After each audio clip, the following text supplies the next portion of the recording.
who we are here in Loudoun County. This is not who we want to be in Loudoun County. And so that's why I'm really, really delighted that you could come together. And I know there are more coming. We have quite a number of speakers, and I know it's a little chilly, so I'm trying to start now so that we can be here for a shorter time. I'm mindful of the kind of things that happened here in this area, and then again also happened today up at the Bed Bath & Beyond store as well. I'm mindful of the kind of hateful attitudes, actions, words of too many people in our community and in our world, in our nation. And so it brought me to mind of the time in the Civil War when Abraham Lincoln was speaking, and we have his two great addresses on the Lincoln Memorial downtown in D.C. The second inaugural address, in which he articulates how the blood that was taken from those who were enslaved in our country, in Lincoln's view, maybe what God needed to be matched by those who lost their lives in the Civil War. Lincoln had that sense of a religious sense of how God wanted to bring things in a right way. And that's a view that's lost in history. But what's also lost in history is, at that time, the Declaration of Independence has been becoming obscure. It was often forgotten that had been the founding document of our country. And so Lincoln looked back at the time of the Revolution in 1776 and said, we need to bring that back into the norm of what is our life. And that phrase that, we are created equal as the people of this nation, and that needed to have a fuller expression as those who were enslaved were set free, as eventually as women became fully voting citizens of our country. And I think that we are still having to find that spirit among us. And actually, that is the hope that we have right now, that we have that opportunity to be that people that is conceived of in that document from the Declaration of Independence. Maybe it wasn't clear then what it all meant. And so we are the ones who are living forward to that. I got to hear Senator Cory Booker talk not too long ago, a little over a year ago, and I really liked what he said. He had a mentor that was somebody who guided him as he served on the city council and became mayor of Newark, New Jersey, and went on to be a senator. And this man taught him how to listen to people, and he would go out and walk with him and learn from him. And the man had a condition that blinded him. And the condition that blinded him also then became a condition that was making him to pass into the next life. And so in hospice, Cory Booker went to visit his mentor who was there. And he said his mentor, whenever he would come into the room, even though he was blind, he would say, "I see you." And so when Booker came into the room to visit his mentor said, "I see you."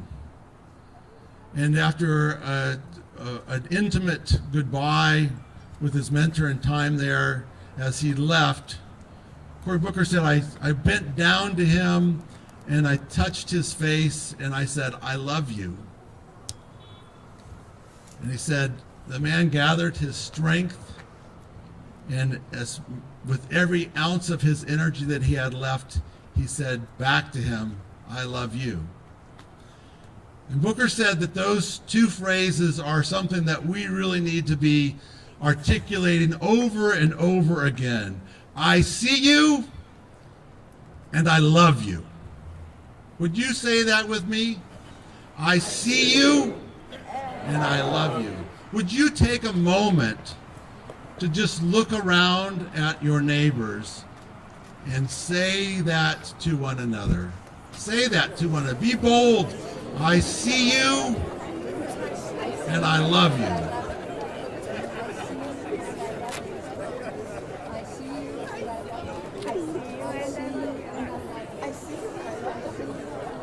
Can we take that phrase with us tonight as we go from this vigil? It is so good just to come together as a community to say this hate has no place here. But can we not only come together in that way, but can we take this forward ourselves into our community and continue to remember it, continue to articulate it, continue to mean it, continue to act on it, so that our community is a place where we can look at one another and say, I see you and I love you. I'm going to have Michael, my good friend Michael Martinez-Jaca, come up here, and he's going to lead us in the Pledge of Allegiance, and then we're going to have a moment of silence as we reflect on these things, and then we'll have some speakers following that.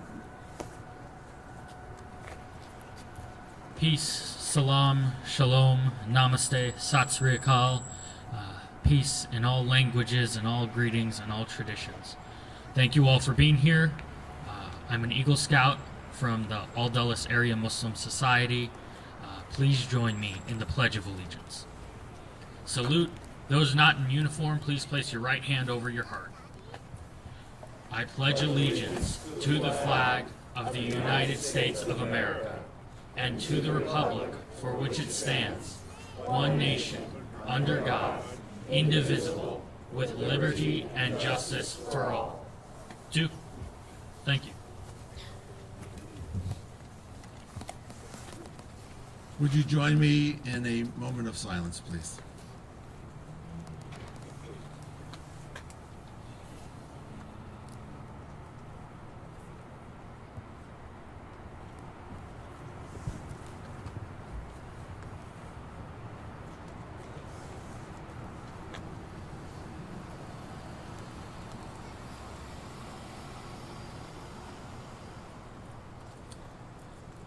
Divine goodness, wondrous one, amazing.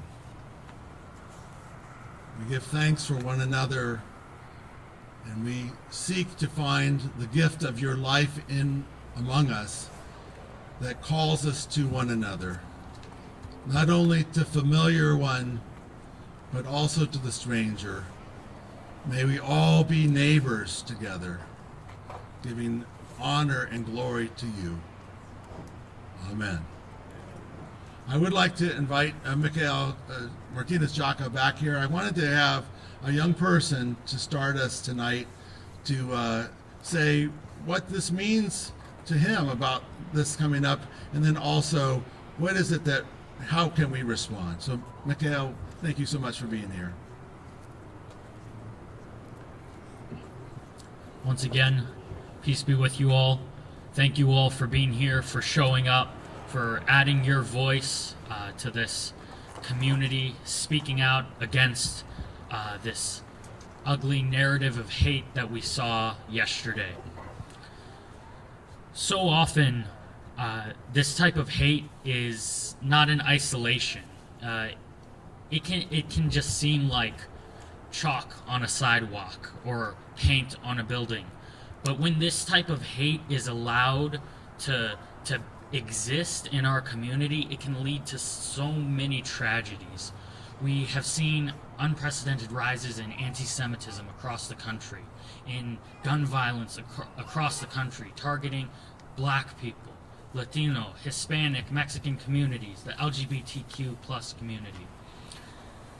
This hate cannot be allowed to take root, and that's what we're doing here today. We're standing against it, and we're putting a stop to that hate now together. There's a verse in the Holy Quran, the Muslim holy book, and God says, good and evil are not equal. The good deed and the bad deed are not equal. Repel evil by the deed which is better, good. And those between you who is closest to God are those who do the most good. We must respond to this hate with good, and that's what we're doing. Someone, under the cover of night, puts a hateful message all alone. Well, we're here together to reject that. We're here together with our friends and our family and our fellow human beings to say no. Hate has no home here, and it will never have a home here. And instead, not just no hate, but love has a home here. Everyone has a home here, every single person. The Prophet Muhammad, peace be upon him, also in the Islamic tradition, is reported to have said, when asked what to do when someone sees injustice, he said, whoever sees an evil, let them change it with their hands. And if you're not able to do so, then let them change it with their voice. And if they're not able to do so, then with your heart make prayer. But know this is the least of faith. The thoughts and prayers can only get us so far. That's the least of the faith. With our hands and with our voices, we must stand together. Lift each other up while others try to tear us down and divide us. We must stand together. We just had the Pledge of Allegiance a few minutes ago. Life, liberty, and the pursuit of happiness. Justice for all. Justice for all. We must remember this. In our country, it's not a perfect country, but just like the Constitution says, we the people strive for a more perfect union. We must strive every day. We must strive every day for our fellow human beings. Thank you all for being here. May God help us to continue this work, to take our voices in our hands and continue the work of bringing our community together. Thank you.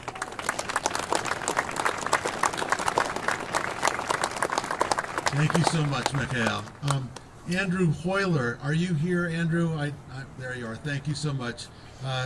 We do come together, especially for the children and the youth, and Mr. Hoyler was recently on the Loudoun County School Board, and we are glad to have him share about how this affects children and what is it that we are doing about it and can continue to do about it. Andrew, thank you so much for being here.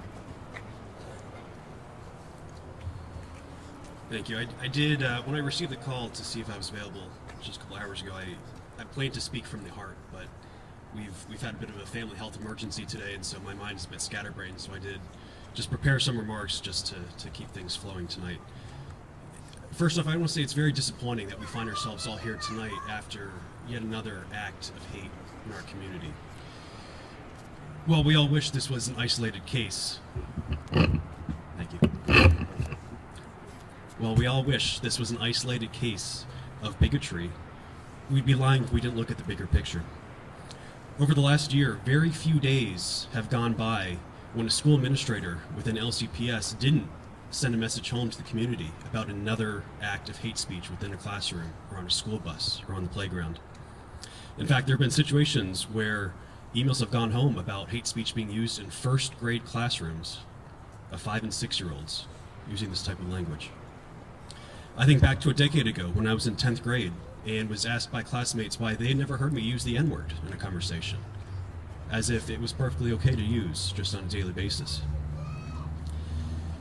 Some will say that words are simply that, words. They'll say that sticks and stones may break your bones, but words will never hurt you. Now, as someone who's been on the receiving end of those types of slurs, I can tell you, they can have a lasting impression on an individual, especially a child. We hear from people who say that parents have a duty to educate their own children on these things and they shouldn't be discussed in our schools. They say that we need to only discuss math and reading and science and not the social well-being of our children. Well, I'm not a parent. It doesn't take a rocket scientist to recognize that many of these parents who say this aren't having these conversations in their own homes. And this brings me to my overall point. It takes an entire community to educate our children, and sometimes even the adults of our community, on the hate and the injustices that are going on in our community. Our schools can only do so much. It really starts at home, and we need to look out for those who may not have that type of conversation going on in their own homes. And I don't mean educating the students and the children and the adults on what's right and wrong in the world, because I can tell you the criminals who did these disgusting acts knew exactly what they were doing was wrong. There's not a single person here who believes that what was done, not just here, but across the county over the last couple of years, is right. It's very possible that the criminals simply do not care about the people who they were targeting in this graffiti, and that's an unfortunate realization to recognize. Recently, I had a first-hand experience recognizing that for some people, there's not a single thing you can say to make them see the truth or the light, or recognize that what they are saying is truly hurting others. And unfortunately, in my case, it was with a family member who suddenly turned into a victim when being called out for what he considered deeply held convictions. I bring this up to point out that while speaking out directly at those who maliciously target others may work for some, as public embarrassment can certainly be a good thing at times, it doesn't work for everybody. Sometimes you just simply cannot penetrate their deeply held beliefs or their minds. It's times like these where it's just as important to show your support for the victims of slurs and hate speech. A simple "I'm with you" can be enough to turn the tide and give them the emotional stability they need to make another day in life. We must also recognize that while words are nice, actions are also meaningful. Attending events celebrating religions that you may not follow, having conversations who may be off the grid and unaware of what is happening in their own community, and checking in with neighbors on a regular basis will help instill confidence and love into a community that is absolutely amazing because of the diversity that we surround ourselves with. I see you all, and I love you all.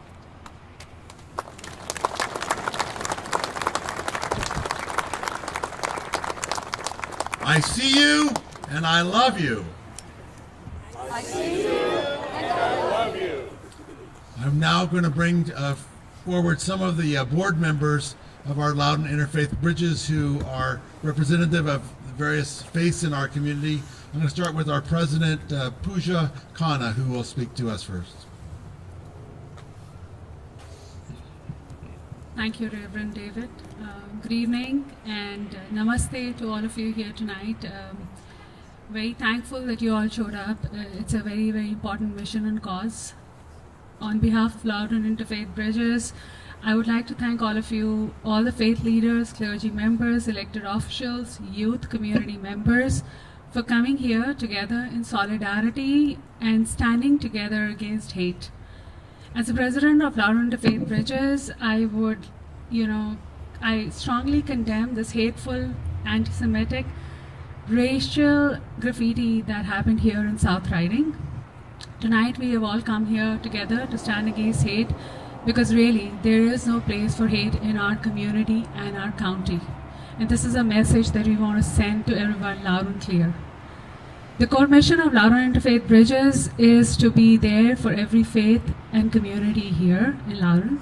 We want to infuse Loudoun with love, positivity, healing, support, and hope. We at Bridges will continue with our mission and make our community a better place for all of us and more inclusive as we go along. As Reverend Mylan David said that, I'm actually part of the Hindu faith. Hinduism is actually a very, very old religion, one of the oldest ones, and our scriptures talk about equality. We talk about how each one of us has divine in us, which is why our greeting is namaste, which means, when we say namaste, we bow to the divinity in you, and that is only happening because we are all created equal. And with that statement and mission, we would like to keep our strength as a community together here tonight. So thank you for being here. I'll be here for the rest of the evening. If you have any questions or concerns for me, feel free to connect with me, and I'll be happy to answer any questions whatsoever. With that, have a happy and blissful evening. Stay well and be blessed. Thank you.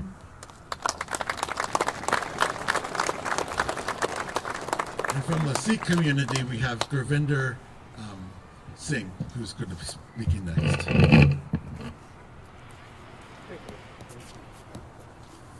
Good evening, everyone.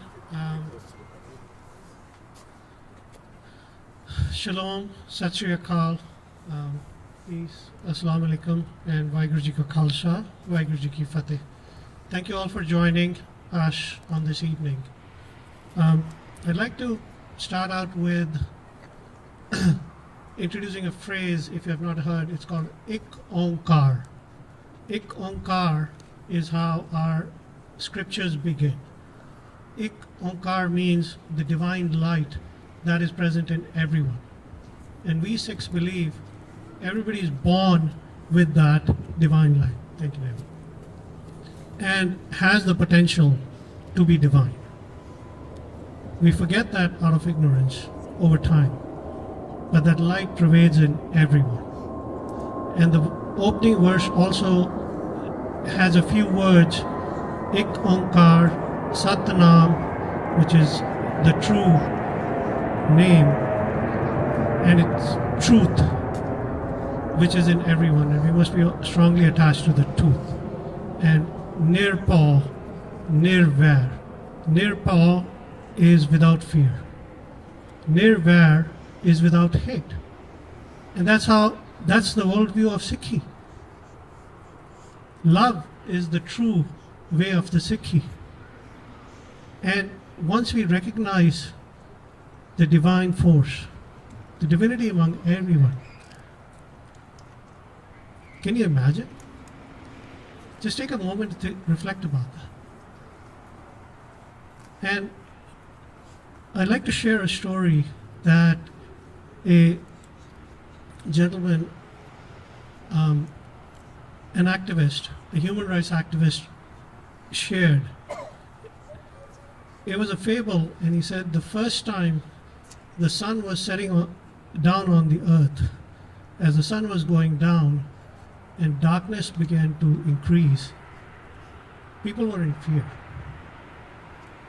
And one lamp actually lit up and said, I will stand up to darkness. And whatever is around me, and darkness is an acronym for, or a symbolism for ignorance. Ignorance that gives us hate. And inspired by that, other lamps also lit up and said, I will stand up to darkness.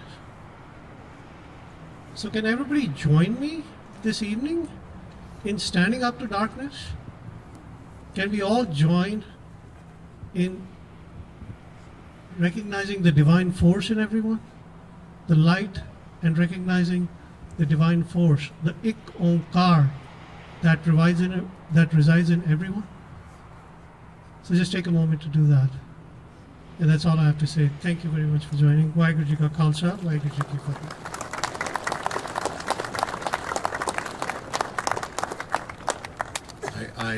I know that the Sikh people have been so wonderful in their practice to whenever there is somebody who is endangered by another group that wants to oppress, that the Sikh faith, Sikh people stick up for whoever is in the weaker position. And so I'm really thankful for the practice as well as your faith, Gurvinder. I'm inviting now Rizwan Jaka to come from the Muslim community. Rizwan is an outreach director at the Al Dallas Area Muslim Society.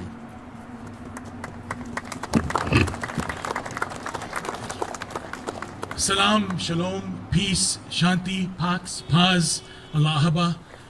Thank you, Reverend David. Thank you to all of the community members that have come out here from all faiths and backgrounds and traditions. Thank you to our government officials, to our Loudoun County Sheriff's Office, and we appreciate everyone coming out here. And, want to show you this flag here. It's in addition to being a board member of Loudoun Interfaith Bridges, I'm a board member of the Interfaith Council Metropolitan Washington. And we have this all faiths, one family. So you have, Latter-day Saints, Protestant, Catholic, Jewish, Muslim, Hindu, Sikh, Buddhist, Baha'i, Zoroastrian, and Jain. 11 faith traditions together for over 40 plus years. And it reminds us, again, we are one family, one human family. And so as mentioned, we respond to bad with good, and this is what this is all about, that we respond to bad with good. We must keep on doing the consistent good deeds to respond and drown out this hate. Tomorrow I will be honored to join the Department of Justice Civil Rights Division for the 65th anniversary celebration of the Civil Rights Division.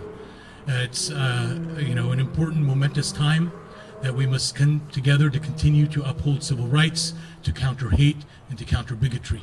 And we must work to report to law enforcement whenever there is these type of incidences, hate crimes, and if somebody is being bullied in school, to report it to the school administration. If you are witnessing any hate or bullying, make sure you report it and let the law enforcement adjudicate it. So please make sure we continue to respond and work with our law enforcement partners, work with our the multi-faith, interfaith community to respond to this bad with good. So with that, again, it's amazing to see this sea of humanity here together as brothers and sisters, and it is something that it is cold, and so this is where we feel a little bit of that kind of sacrifice, but it's the least we can do as we work together to harmonize and safeguard our communities. So God bless everyone, God bless America, and God bless our world. Thank you so much. Our next speaker is Pastor Michelle Thomas, who is not only a member of our Interfaith clergy, but also she is the president of our Loudoun chapter of the NAACP. Pastor Michelle, please come and help us to understand. Good evening. It is cold out here.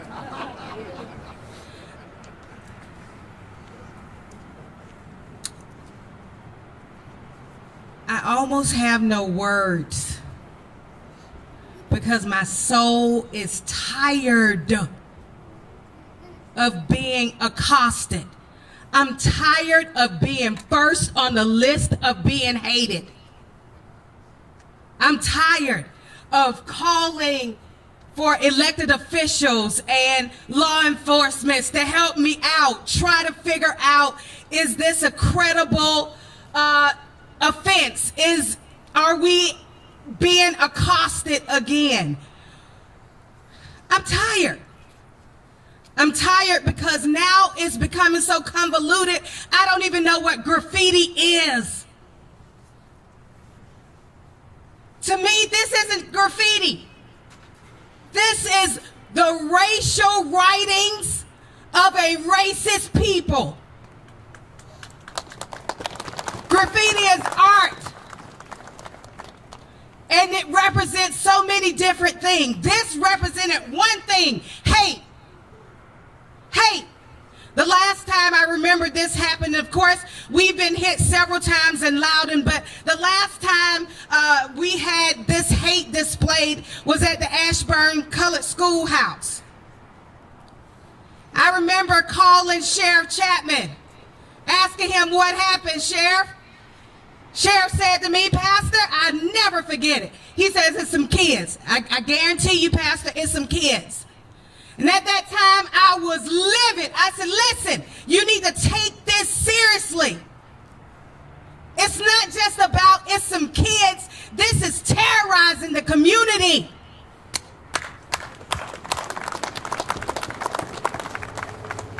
Comes out it was some kids.